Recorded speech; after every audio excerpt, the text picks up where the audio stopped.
Welcome students, welcome to the next session of structural analysis 2. So today we are going for the analysis of a continuous beam using the matrix method, that too in the first method of flexibility. Okay, using the concept of flexibility method, we are analyzing a given continuous beam. We are going with a numerical.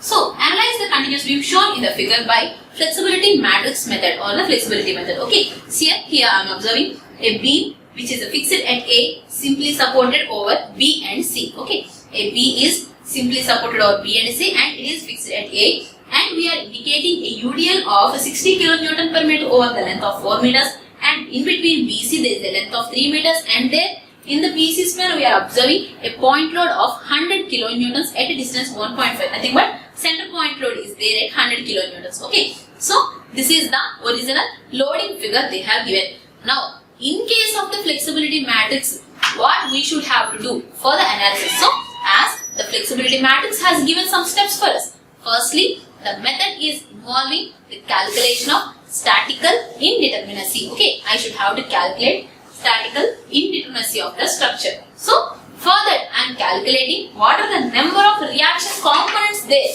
What are the number of reaction components there? As the left end is fixed. So, the number of reaction components will be 3, and then here one more reaction and then one more reaction. Okay, so the total number of reaction components are 3 plus 1 plus 1, that is 5. The number of reaction components are 5, and then the number of available equilibriums, sigma B is equal to 0, sigma H is equal to 0, sigma MA is equal to 0. So, the 3 available equilibrium equations were there. Now, the number of degree of statical indeterminacy is equal to 5 minus 3, which is equal to 2. Now, so I am indicating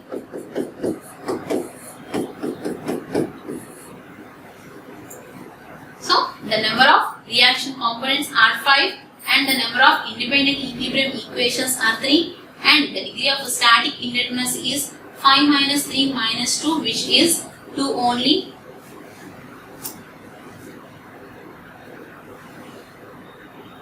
Therefore, the released structure are the two independent simply supported beams AB and BC. As the first support is having a moment that is in the direction, in this direction that I have indicated as 1, and then in the direction I have indicated as 2. Okay, thus the coordinates selected also shown in the figure, coordinate 1 and 2, MA and MB are the unknowns.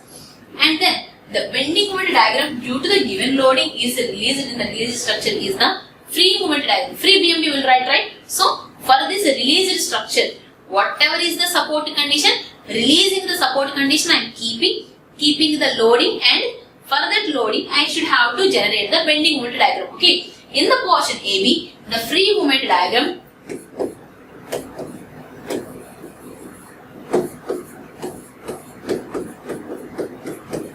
we have said using the conjugate beam method we will solve, right? So firstly, statical indeterminacy we have calculated, then we have identified the redundant forces. There I have indicated the statical indeterminacy I have got 2, and the number of redundant forces I have indicated as MA, MB, and the coordinates also we have indicated.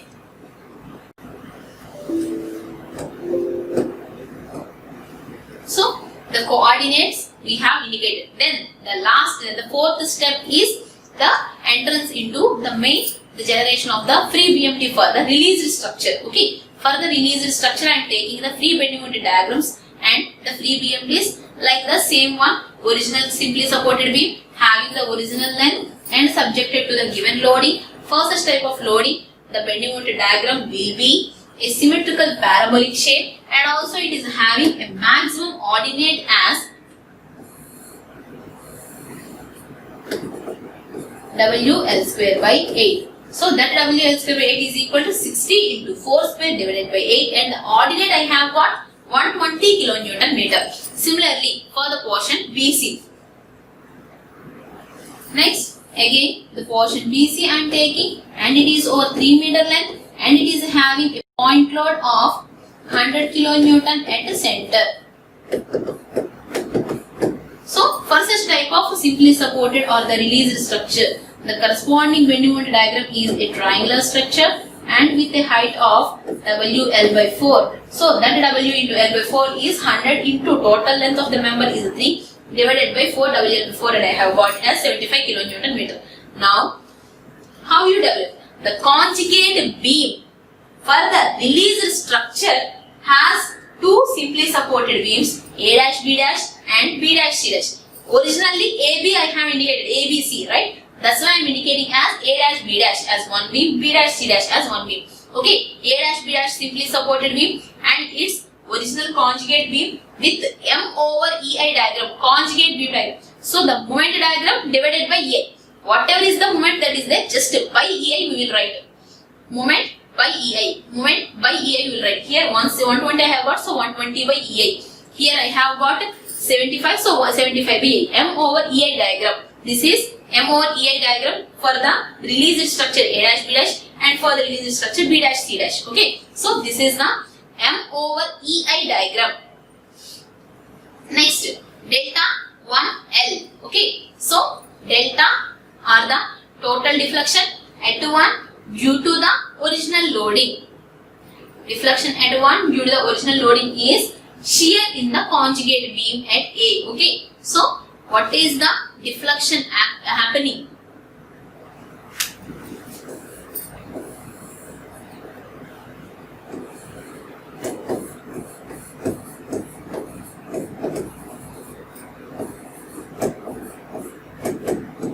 Deflection at 1, how we can calculate? As I know this M over EI diagram, I know, and the total areas will help us for calculating the deflections. Okay, as I am considering at this portion, so the shear, okay, shear value generated, shear means half of this area only. Okay, shear in the conjugate beam at A. Now area of this curve is the corresponding load, and the corresponding load I call it as the deflection. Okay, so that is, as we have already given in the moment area method, this portion is 2/3 BD. So the area of that curved portion is 2/3. Base is a measurement of 2 and a height is the measurement I have got as 120 by EI. So for this portion, base B and height D I think. So this area is 2/3 BD. Okay, for this curve 2/3 BD is there. For here also half the portion, that is the shear force. Okay, so the shearing of the portion means the corresponding deflection or the delta at 1 due to the load. Okay, delta 1L is the shear in the conjugate beam at A, 2/3 into 120 by EI into 2. 2/3 120 by EA into 2, and finally I have got 160 by EA. And the next thing, delta at 2 due to the loading. Okay, delta at D at 2 due to the loading.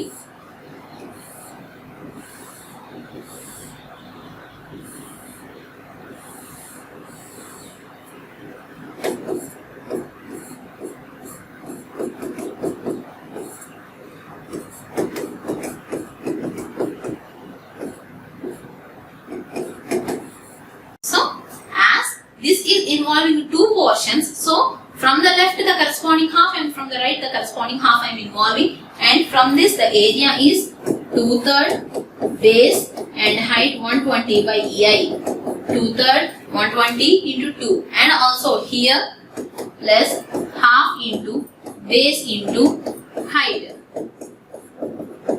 half 7.5 into 1.5.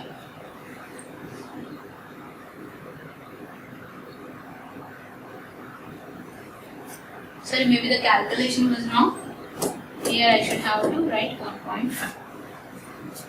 Or any other thing is there that will take. Here nothing is there, so it will take. Now, to find the flexibility matrix, what we have done? One by one way of solving. So delta 1L, delta 2L I have calculated. At coordinate 1, due to the load, that is the output for the deflection. At the coordinate 2, due to the loading, what is the deflection that we have calculated? The next thing, now to find the flexibility matrix, so the next calculation is delta calculation. Flexibility matrix calculation. Because the force matrix is equal to flexibility matrix inverse delta minus delta L. As we have already said, these actual displacements, the actual displacements either will be 0 or will be given in the problem. So either this is the condition, and delta L just only I have got. And then the next output is flexibility matrix one. If I know this, I can calculate the answers. Okay. So to find the flexibility matrix, a unit force needed to be applied at each coordinate in the directions, and the resulting displacements in the coordinates 1 and 2 will be found. Okay. So applying a unit force in the coordinate direction at 1, resulting unit force means in the direction what is there, that is moment direction. So unit moment I am applying a unit force in the direction 1, and the resulting bending moment diagram is found. This is divided by EI value as shown in the figure. So only for the structure I am applying a unit moment, because unit force means as in that direction they are asking a moment. So I am applying a moment. Okay, that is unit in quantity. Okay, unit in quantity in that direction, whatever it is asking, whether it is asking a force or moment, that I will give. But in a unit quantity I will give. Okay, 1 unit kilonewton meter. Okay, so the released structure with a unit load in its coordinate, and due to this loading application, and here I am having a moment of 1 and 1 over EI.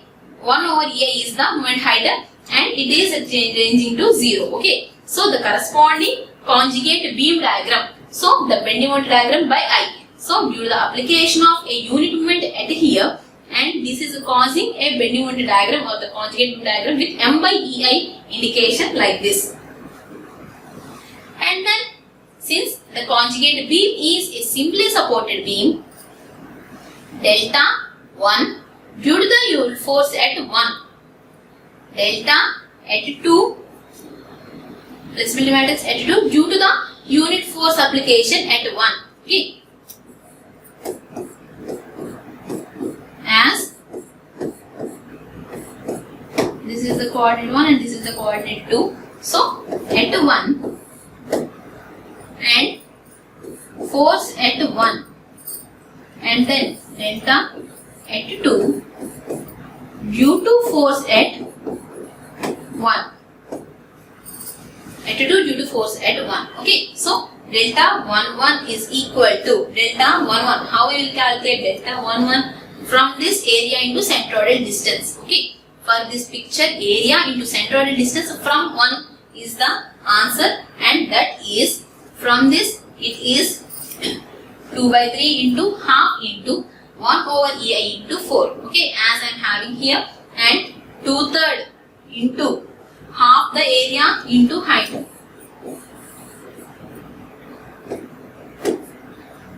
And then for the 2, okay, for the second point.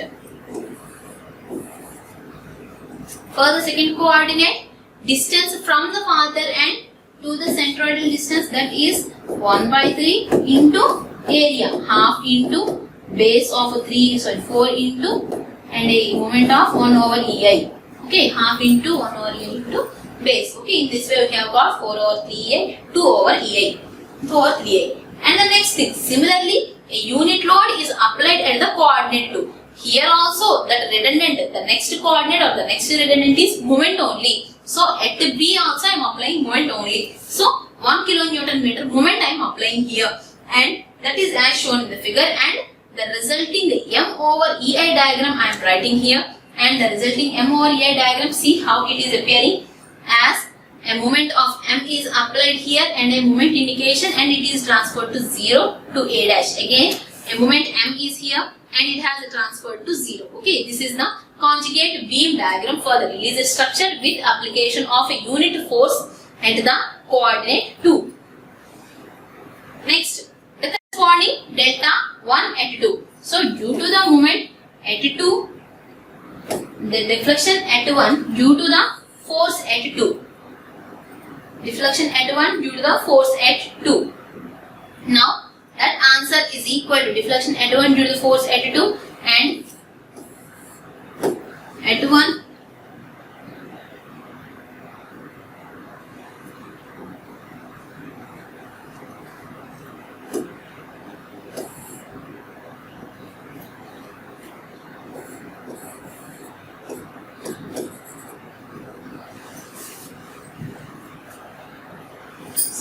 now at 1 due to the force at 2. So this is the structure, and at 1 the distance 1 over 3 into 1 over 2 into base into height, half into 4 into 1 over EI. So 1 by 3 into 1 by 2 into 1 over EI into 4, that is 2 over 3A. Next thing, at P due to B.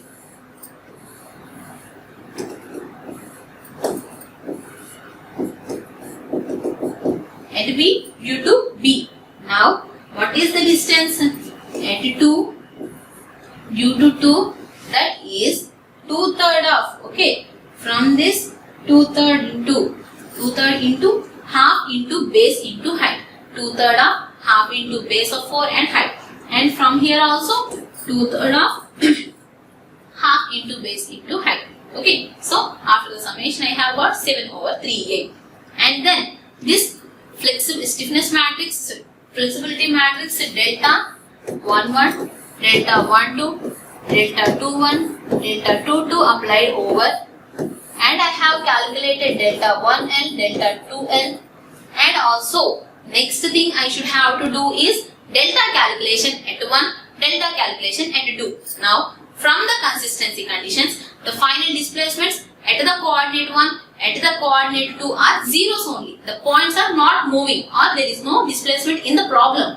Okay, so delta 1 is equal to 0 and delta 2 is equal to 0. Now delta is equal to P. So as I have given delta inverse there. Okay, either I can write delta into P is equal to delta minus delta L, and delta answer as it is. What are the corresponding positions we have got, that I am substituting, and P1 and P2, and delta 0 0 minus delta L first answer, delta 2 second answer, delta 2L second answer, and taking the known common out. So 3A, 3A, 3A I am taking common out, 4 2 2 7, 4 2 2 7, P1 P2, and 1 over A common, minus 160 and minus 216.5. Okay, so once the multiplication process you complete, and you can write P1 P2 is equal to, as we have already said, delta inverse, right? So cancelling this EI, cancelling the term EI here and here, and converting or making that inverse. This 1 over 3 will be 3 times multiplication, and this matrix will be inverse matrix. Okay, so 4 2 2 7. Okay, A inverse is equal to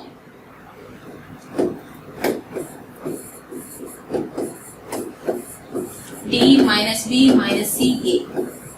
1 over AD minus BC, D minus B minus CA. Okay, so as it is 3 by AD. So 4 into 7 minus D, B into C. And in the bracket, what is the D? D in the first. Minus B minus C, A. 4 minus 7 minus 2 minus 2, 4. Okay, so A inverse we have implemented, and as it is multiplication we have done.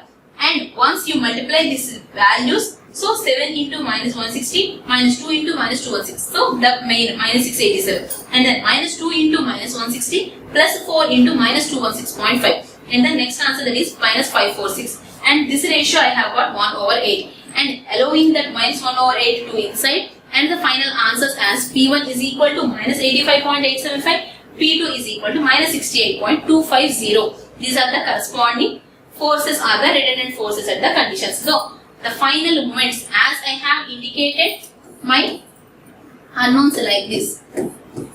As I have indicated the unknown or the redundant force. Even though it is moment, for me that is a redundant force. Okay, that redundant force P1 in this direction is minus 85.875. So that's why in originality this corresponding moment at 1 is plus 85.8, 7 and 5. And then the next thing, here also it has got negative. That's why this is also reversing, and it is 68.250, and finally a simply supported end.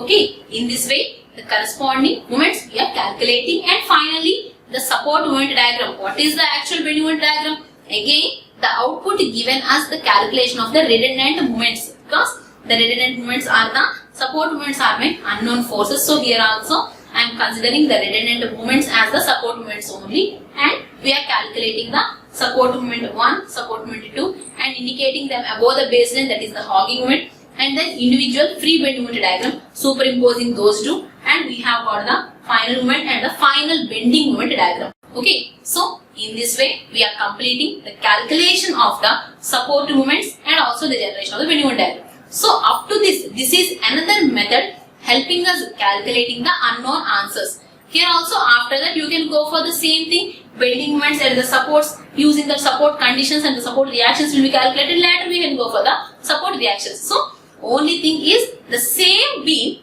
with Cannick's method, with the moment distribution method, or with the matrix method. So in this matrix method, using the flexibility matrix, we came all through these steps. Okay. So in the next class, we are going for the stiffness matrix method. Thank you.